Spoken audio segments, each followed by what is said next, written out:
ቆይ 2 ዓመት ሙሉ በአካል ሳንታይ በስልክ ብቻ አውርተን ነው አይደል ፍቅር ያዘን? እኔ እኮ አሁን አጠገቤ መሆንን ራሱ ማመን አቅቶኛል።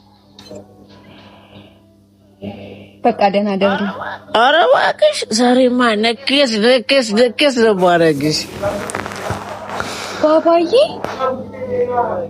ወይ እነዚህ ደግሞ ሳይነግሩኝ እንዲዘው ነው ቤት የሚመጡ። እባክህ ወንድሜን ነው። ምን እየሆንክ ነው? ፍቅረኛ እኮ ነሽ። ምንስ ብሆን እኛማ እናውቀው ፍቅረኛ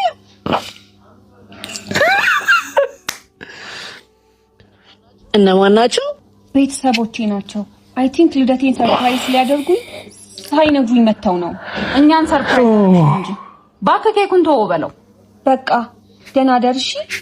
አዩሲያ እና አብረን አቤት ማዘር ሰሙ።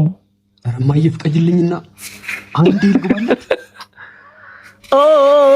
ካም ዳውን ፋሚሊ። አይውላችሁ እኔ ባርኮት እባላለሁ። አሜሪካን ሀገር ነው የምኖረው። ላለፉት 2 ዓመታት አንድም ቀን ሳላቋርጥ አጠገቧ የሆንክ ያህል እንዲሰማት ብዬ በስልክና ቪዲዮ ኮል ስናወራ ነበር።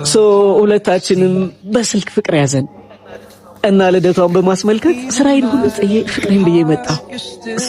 ፍቅረኛዬ ጋር እያንዳንዱን ነገር ቴስት ለማድረግ መፈለጌ ምንድነው? አሜሪካን ምንድነው ያለው? ቴስት ላርጋት ልቅመሳት እኮ ነው የሚለው።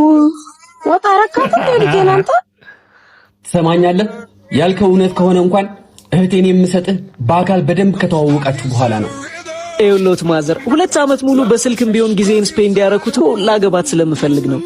በዛውም አመጣጤ ቀለበት አድርጌላት ለመሄድ ነው። የምን ቀለበት? ሰርፕራይዝ ላደርግሽ ነበር ያልነገርኩሽ። አም ሶሪ። በአካል እንዳትስ ጊዜ ወስደን ካልተዋወቅን ምንም ነገር አይሆንም።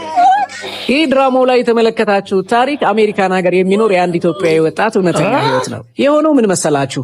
እሱ አሜሪካን ሀገር ሆኖ እሷ ደግሞ ኢትዮጵያ ሆና ድራማው ላይ እንዳያችሁት ለ2 ዓመታት ያህል በስልክ በየቀኑ የተደዋወሉ ጥሩ የፍቅርና የመዋደድ ጊዜያቶችን አሳለፉ። በመጨረሻም ኢትዮጵያ ከመጣ በኋላ ቤተሰቦቿም ሆኑ ፍቅረኛው ያሉት አንድ አይነት ነገር ነው።